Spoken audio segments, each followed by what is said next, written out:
Well, I think probably one thing that maybe a lot of people don't realize is, and I didn't realize till I got elected, is lots of meetings and unofficial meetings, lots of conversations, relationship building, walking over to a member on the floor, in the hall, in the bathroom, talking about legislation, proposal, amendments, constituent concerns that may drift into someone else's district. So a lot of it's relationship oriented and not as much actually in committee or on the floor hashing out a bill. Yeah, a lot of it happens in the time you spend just with each other trying to reach agreements sort of away from the floor.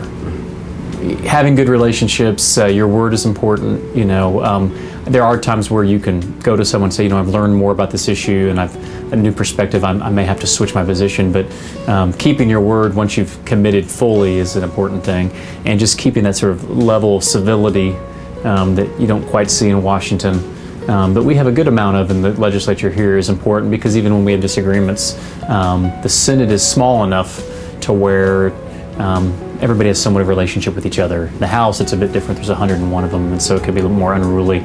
But relationship building is a really important part that I didn't realize before I got in there.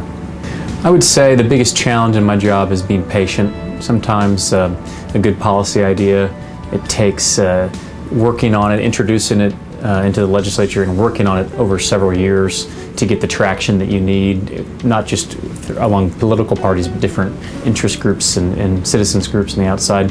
And sometimes legislators can feel deflated if they introduce something and it doesn't get a hearing or gets squashed pretty early. Some of our big accomplishments we've had in the state over the years on both sides of the political aisle took several years of working through the issues to get it actually enacted into law. So that's something I've had to learn the slow way is patience.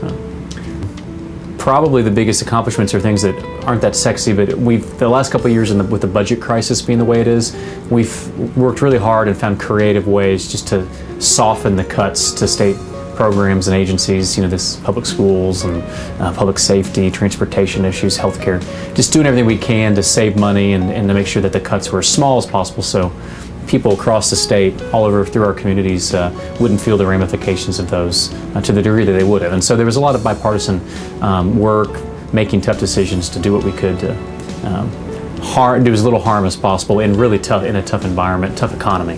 One thing that helps a little bit, I mean, balancing family and work is being in the city, being right near the Capitol. I'm not far from work. I have colleagues that live in rural parts of the state where they're away from family a lot, so it makes it easier.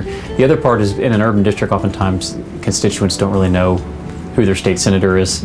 So you're not necessarily asked to come and be involved in local events as much as rural, and legislators are often asked to come to every little event in that community. But I've just learned to say no to things that aren't quite that important, and when to be very responsive at the office with a phone and email contact.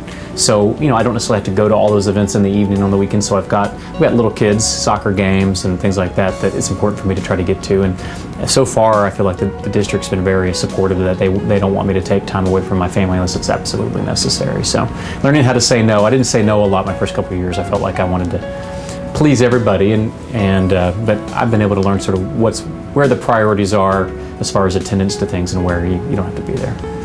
You know, I would love to do work that involves strategic thinking. A lot of the political work and legislative work I've done is you're trying to figure out how to work around problems and bring people together. So in the business world or nonprofit world, just helping people to figure out how to grow their companies or raise money for a nonprofit cause. Those are things that I think would be interesting and would have less politics to it, because, you know, the politics of my job there's a lot of hurdles sometimes to getting accomplished what you want. But there could be, I've done different things. I used to be a journalist before I was in politics. I have a master's degree in theological studies, so I could go into another area that I just haven't been inspired yet about. So maybe something that has me outside a lot is something that I love the outdoors. So who knows? We'll see.